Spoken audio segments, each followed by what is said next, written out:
আমি আর খেলবো না, খেলবে কে জানাচ্ছি। আবার করেছেন বিশ্ব রেকর্ড। সাকিব হত্যা মামলা আসামি হওয়ার পর শোবিজ অঙ্গনে মিথিলাই প্রথম মুখ খুলে। ঠিক 1 বছর আগে 23 সালের 24শে আগস্ট পোস্টার বয় সাকিব আল হাসানের টাইমলাইনে স্ট্যাটাস আমি আর খেলবো না। আর তার ঠিক 1 বছর পরে একজন আইনজীবী তাকে দ্রুত দল থেকে বাদ দিয়ে দেশে ফেরার জন্য এক আইনি নোটিশ পাঠিয়েছে। আমি আর খেলবো না, খেলবে কে জানাচ্ছি। এই স্ট্যাটাসটিকে ঘিরে ব্যাপক সমালোচনার মুখে পড়েন অলরাউন্ডার সাকিব আল হাসান। সেই আইকনিক স্ট্যাটাসের 1 বছর পর সাকিব আল হাসান কি জানতো যে তাকে খেলা থেকে বাদ দেওয়ার আইনি নোটিশ আসবে? কাকতালীয় বটে। হত্যা মামলায় নাম আসায় জাতীয় দল থেকে বাদ দিয়ে মামলার তদন্তের স্বার্থে তাকে দেশে ফিরিয়ে আনতে আইনি নোটিশ পাঠানো হয়েছে। 5 আগস্ট আদাবরে পোশাক কারখানার কর্মী মোহাম্মদ রুবেল হত্যার ঘটনায় তার বাবা রফিকুল ইসলামের করা মামলায় সাকিবকে আসামি করা হয়। তবে মজার ব্যাপার হলো যে 5 তারিখে রুবেল হত্যা হয়, সেই 5 তারিখেই সাকিব কানাডার লিগে ম্যান অব দ্য ম্যাচ হয়েছেন। সাকিবিয়ানরা মানতেই পারছেন না সাকিব 3 মাস দেশের বাইরে থেকে এমন বিব্রতকর পরিস্থিতিতে পড়বে। হত্যা মামলা মাথায় নিয়ে কিন্তু সাকিব জ্বলে উঠেছেন মাঠে, জিতলেন রাওয়ালপিন্ডি টেস্ট।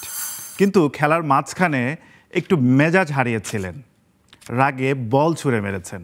চলছিল 33 ওভারের খেলা, বল করছিলেন সাকিব আল হাসান, স্ট্রাইকে মোহাম্মদ রিজওয়ান। রান আপ নেয়া সাকিব ক্ষোভে বল ছুঁড়ে মারেন রিজওয়ানের মাথার উপর দিয়ে। ধারাভাষ্যকার বলতে থাকেন, এটা কি ছিল? সাকিব মোটেও খুশি নন, হতাশ। তবে দিন শেষে রাওয়ালপিন্ডি টেস্টে জিতে হতাশা কিছুটা কাটিয়েছেন সাকিব। আবার করেছেন বিশ্ব রেকর্ড। আন্তর্জাতিক ক্রিকেটে 3 সংস্করণ মিলিয়ে ইতিহাসের সেরা বাঁহাতি স্পিনার এখন এই অলরাউন্ডার। 707 উইকেট নিয়ে ভেট্রোরিকে টপকে ক্রিকেটে বাঁহাতি স্পিনারদের মধ্যে সর্বোচ্চ উইকেট শিকারী এখন সাকিব। এই তো 1 বছর আগের ঘটনা।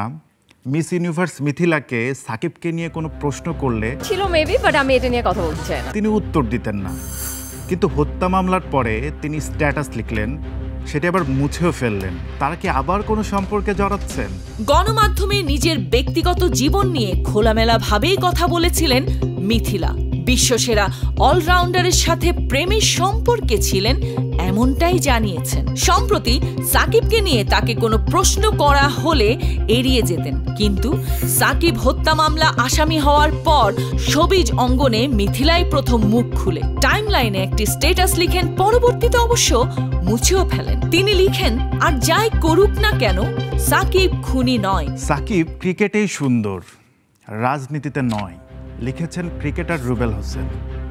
ধরে নিলাম সাকিব রাজনীতিতে যুক্ত হয়ে ভুল করেছেন, তবে তাকে হত্যা মামলা দিয়ে আসামি করে আমরা কি কোনো ভুল করছি?